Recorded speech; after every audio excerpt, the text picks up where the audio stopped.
Buenos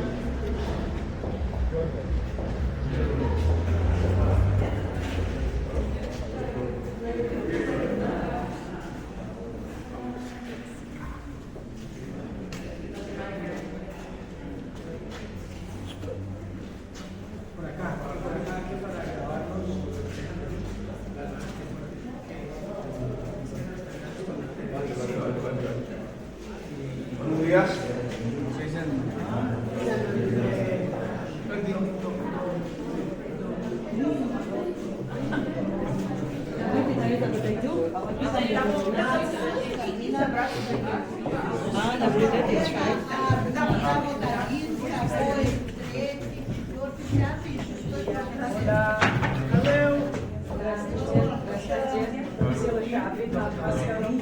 Buenos días.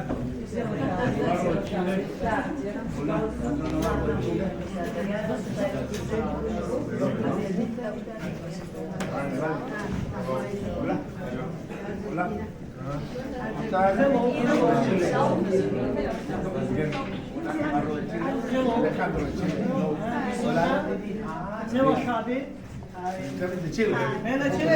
Не знаю, как Целокабе. Целокабе, здравствуйте.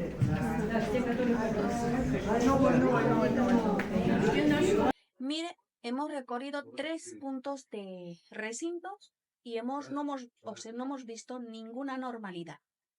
Todos los votantes están asistiendo de manera correcta y también de manera voluntaria a acudir en este proceso democrático para elegir a su representante máximo de la República de Abjasia. Y por eso digo yo que hoy día es muy importante para todos los abjasianos, abjasianas, para decidir un voto de corazón quién le va a llevar adelante el destino de este país.